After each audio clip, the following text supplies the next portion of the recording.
खनन कार्यों में लगी कंपनियों के अत्याचार की खबरें लगातार आती रहती हैं। जो लोग विस्थापित होते हैं उनके दर्द को देखने वाला, उनके दर्द को समझने वाला कोई नहीं है। ऐसा ही एक मामला सामने आया है हजारीबाग जिले के केराडारी प्रखंड के एक गांव में, जहां महिला को विस्थापित कर दिया गया बिना उसकी इजाजत के। पहले तो उसका घर तोड़ दिया गया और जब उसने इसकी बात उठाई, अपने मुआवजे की मांग की बात की, तो फिर उसके साथ मारपीट की गई है। और ये मामला है एनटीपीसी कंपनी जिसने बीजीआर को ये कॉन्ट्रैक्ट दिया हुआ है वहां पर खनन कार्यों के लिए। लगातार वहां पर ब्लास्ट हो रहे हैं, लगातार विस्थापित लोगों को किया जा रहा है, लेकिन मुआवजे के नाम पर उन्हें छला जा रहा है। और जब वो आवाज उठाते हैं, अपनी मांगों को लेकर आवाज बुलंद करते हैं, तो उनके साथ पिटाई तक होती है।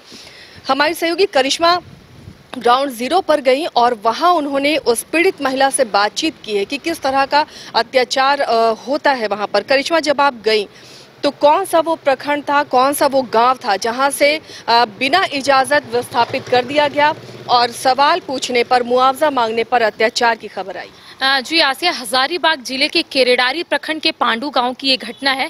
हाल ही के दिनों में एक वीडियो जो है तेजी से वायरल हो रहा था और इसकी सच्चाई जानने के लिए मैं पांडू गांव पहुंची थी और उस महिला से मैंने बातचीत की जिसका वीडियो लगातार वायरल हो रहा था। मीना देवी उनका नाम है और वो पांडू गाँव में रहती है। हालांकि शादी के बाद वो लवालौंग में शिफ्ट हो गई थी अपने पति के साथ, यानी कि उनके जो पति है वो लवालौंग के थे और ऐसे में शादी के बाद वो अपने पति के पास चली गई। और लगातार ये खबरें सामने आ रही थी कि शायद ये वीडियो फेक भी हो सकता है, क्योंकि वायरल वीडियो की सच्चाई जानने के लिए अगर मैं गई हूं तो मैं तमाम चीजों को देखूंगी। आसिया, तो मैं उस महिला से मुलाकात की, मैंने उनसे पूछा कि आखिर पूरा मामला क्या था। तो उनका कहना था कि मैं जब मुआवजा की मांग करने के लिए एनटीपीसी के अधिकारियों से लगातार बात कर रही थी और अधिकारी अचानक से उनके गाँव पहुंचते हैं और मारपीट करते, क्योंकि महिला जो है वो लगातार मुआवजा की मांग कर रही थी। इसके साथ उनका यही कहना था कि मेरे पास सारे डॉक्यूमेंट है, दस्तावेज है, लेकिन मुझे कंपनसेशन उतना नहीं मिल रहा है। इसके साथ ही उनका यही कहना था कि बिना पूछे उनका घर तोड़ा गया, क्योंकि माइंस का जो काम है वहां चल रहा है।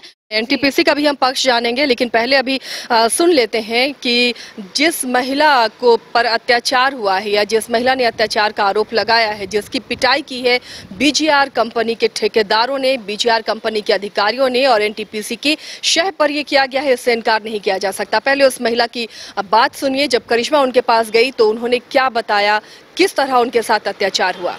आज हमारे साथ वो महिला मौजूद है, उन्हीं की जुबानी हम जानेंगे कि आखिर उस दिन क्या हुआ था, आखिर किस तरीके ऐसे चीजें जो है वो बिगड़ती चली गई, आखिर ये बेहोश कब हुई, तमाम जानकारियां हम इन्हीं से लेंगे। पहले ये बताइए कि आपका नाम क्या है? मीना देवी। मीना देवी, मीना जी ये बताइएगा कि उस दिन क्या हुआ था। एक वीडियो जो है तेजी से वायरल हो रहा है, रांची तक वो वीडियो पहुंच गया है और यही वीडियो की सच्चाई जानने के लिए मैं हजारीबाग पहुंची, केरेडारी प्रखंड के पांडू गांव पहुंची हूं, ये जानने के लिए कि क्या आप बेहोश हुई थी और हुआ क्या था उस दिन।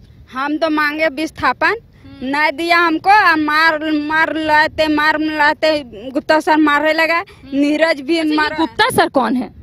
एसपी गुप्ता है, ये थी जीएम है। जीएम है, हाँ। तो वो मारने लगा हमको, मारते मारते बेहोश हो गए हैं। फिर बचुओं को था तो याद सबको मारने लगा, बड़का बचुओं को दुबदुबाने लगा प्रशासन लेके, और श्रीनिवास था और सिबोध था और ये थी था कौन सी तो रब्बी था। इस सब मिल को हमको जे आज हम तुमको गड्ढान फेंक देंगे मैस ने, और पप्पू है था से हमको उठा के कने ले जा, गढ़ान ले जा कि कने ले जा से हम नहीं जानते हैं।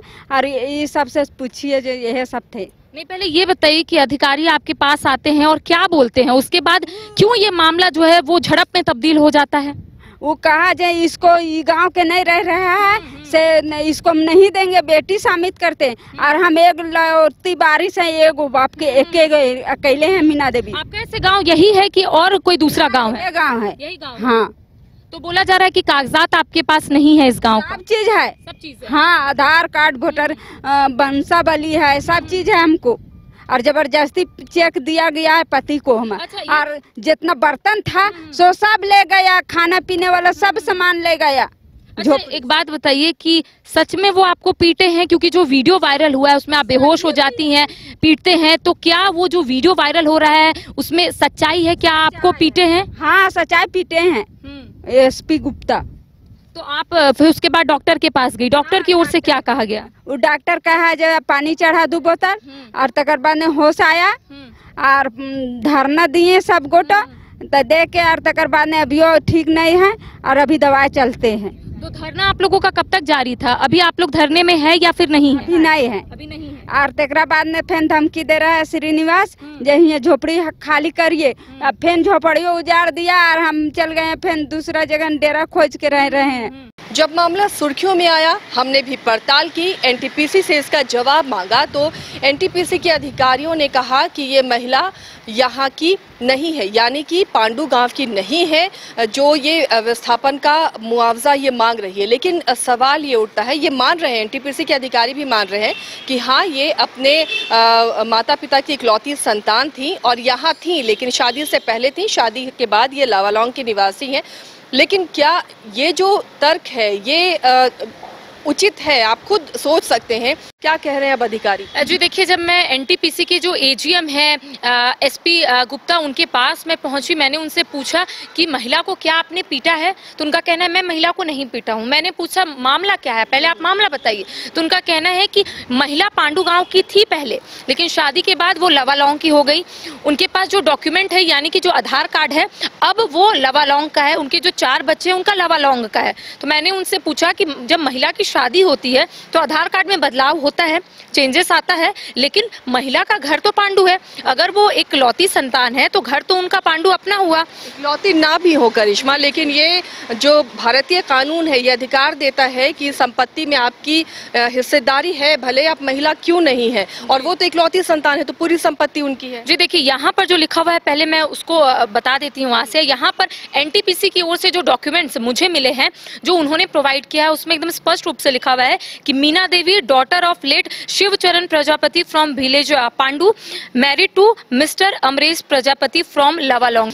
बड़ा सवाल ये है करिश्मा कि जब आप मान रहे हैं कि वो यहाँ थी, उनकी पैदाइश थी, उनकी ये संपत्ति है, लेकिन उसके बाद भी आप मुआवजा देने को तैयार नहीं या एक मुश्त मुआवजा देने को तैयार नहीं, मामला क्यों इतना पेचीदा है? अगर ये मामला सामने आ रहा है, कई ऐसे मामले होंगे जो मीडिया के सामने भी नहीं आ पाते। जी एक और लाइन लिखा हुआ है आसिया कंपनसेशन का, इन्होंने एक जिक्र किया एक लाइन पे, as on date Meena Devi has received land compensation of acres लिखा हुआ है which has been paid online in her account. उनका ये भी लिखा हुआ है कि हर महीने उनको 2500 जा रहा है, जो एकर्स है उसका भी मुआवजा उनको मिल रहा है। लेकिन उन्होंने एक और बात का जिक्र किया था कि इससे पहले वो महिला को पैसे देने की कोशिश कर रहे थे, लेकिन जो महिला है मीना देवी वो डिनाई कर रही थी। उनका यही कहना है कि मुझे बिना बताए घर तोड़ा गया, उसके बाद मुझे जमीन का पेमेंट दिया गया, वो भी जबरदस्ती। उनके पति का यही जो वो बोले मैं वही बोल रही हूँ कि उनके पति का कहना था कि दबाव में मुझे वो पैसे दिए गए। अब सवाल ये उठता है कि एनटीपीसी की ओर से ये कहा जा रहा है कि महिला लावालौंग की है, लेकिन फिर भी हम लोग उनको पैसे दे रहे हैं, उनका ये कहना है। साथ ही मैंने उनसे पूछा कि एक वीडियो वायरल हो रहा था जिसमें महिला बेहोश हो रही थी, महिला न्याय की गुहार लगा रही थी, तो उनका कहना था मैं मारपीट नहीं किया हूं, मैं बात करने के लिए गया था, अगर मैं मारपीट करता तो जो वीडियो बना रहा था वो मारपीट का भी वीडियो बनाता। तो मैंने पूछा कि अगर आप नहीं मारे तो ये बात उठी कैसे? तो उनका कहना है कि मुझे नहीं पता। गांव की महिला है, उनसे बातचीत करेंगे। क्या हुआ था काकी उस दिन, आप थी क्या सामने? जैसे कि हम लोग ही बैठा हुआ टेंट लगल है, ओने से आया एक चक्के सुन टेंट लगल है प्लास्टिक करके, और ओकर बाद ने ओने से अले से झरमा के तो हट उजारे लगले। तो हमें कहलिए कि काहे उजारे थी, समझे? कहे कि थाना हमरा है ये हो, डीसी हमरा है ये हो, कोर्ट हमरा खरीदिए ले लियो, कहाँ जेबे जो बस। तो इनको पीटा भी गया था क्या अधिकारी की? मारा है, रेड से मारा है, कुछ नहीं समझा के बचाने की कोशिश कर रहे थे इनको, बचाने के ढेका पत्थर हम भी कर रहे हैं। तब क्या बोला जा रहा था प्रशासन की ओर से, अधिकारियों की ओर से क्या कहा जा रहा था? अब्दुल हुसैन है से कहलका थाना वाला हम इनके पकड़े ले ले है, तो कहलका कि जब पहलवान हले से तो मार के 7 आदमी मार के और घुरल चले थे मर्डर करके, तो कहा जैसे हम जेल जाएंगे, ये गुप्ता सर बोला है। अच्छा। और थाना वाला बोला है। अब आप लोगों को क्या करना है, क्या चाहते हैं अब आप लोग?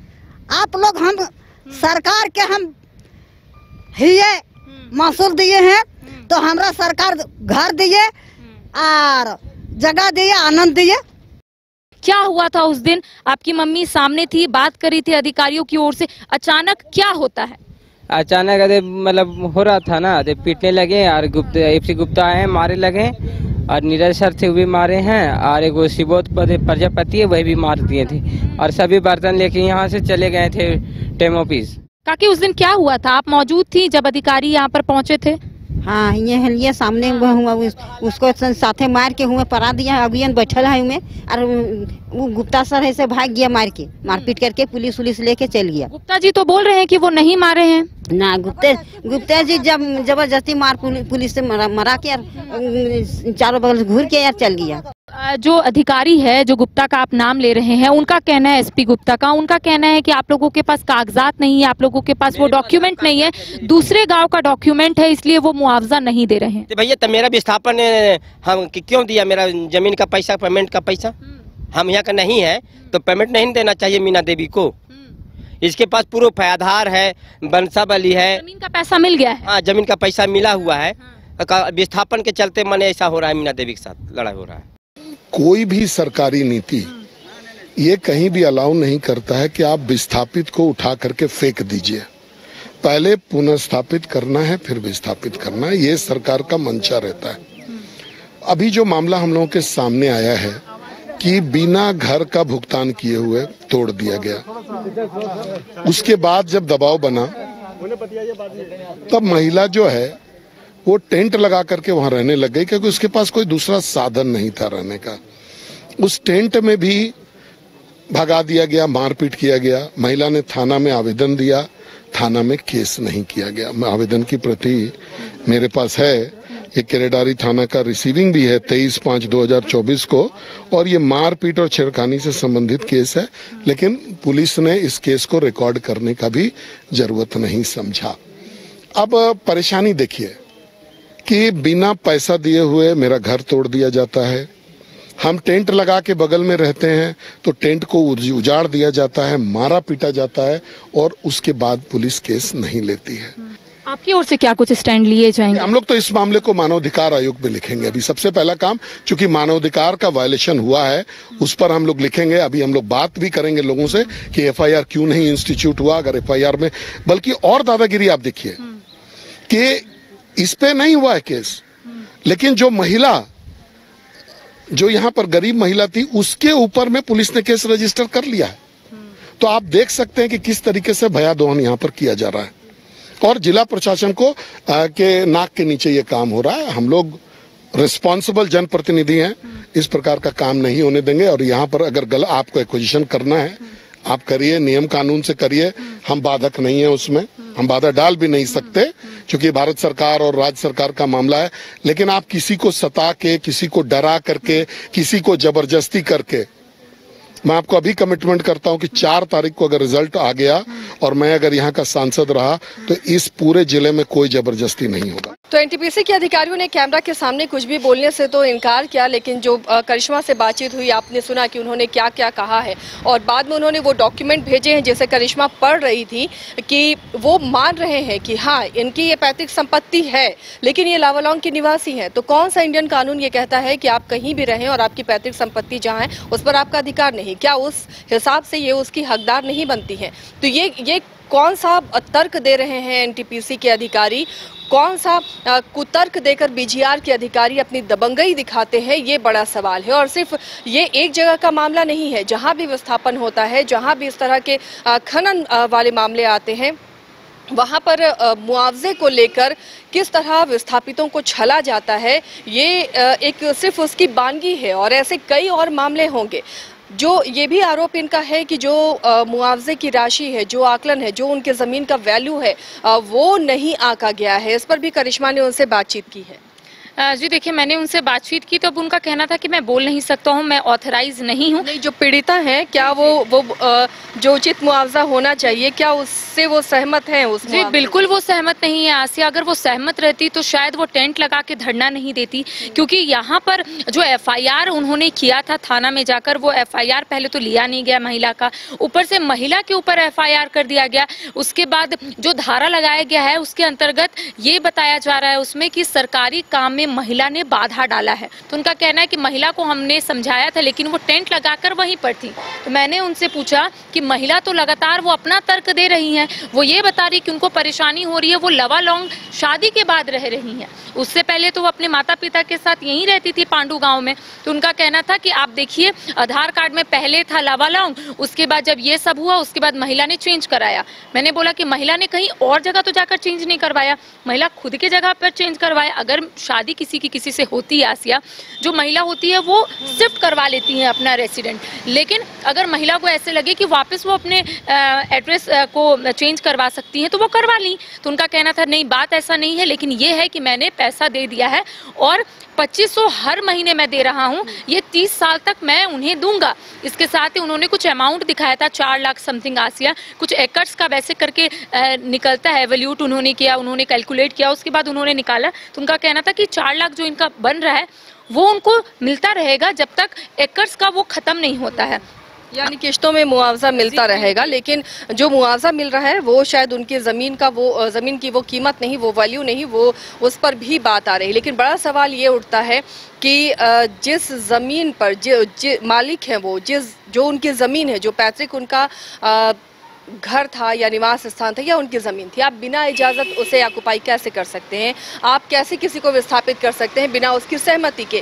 और जब आपने विस्थापित कर दिया, महिला जब आवाज़ उठाने गई तो उसके साथ क्यों ऐसा व्यवहार किया गया? ये सिर्फ एक मामला सामने आया है, ऐसे कई मामले और होंगे जो मीडिया के सामने नहीं आ पा रहे, जो अखबारों की सुर्खियाँ नहीं बन पा रहे हैं। यानी मुआवजे की आड़ में एक बड़ा घोटाला चलता है।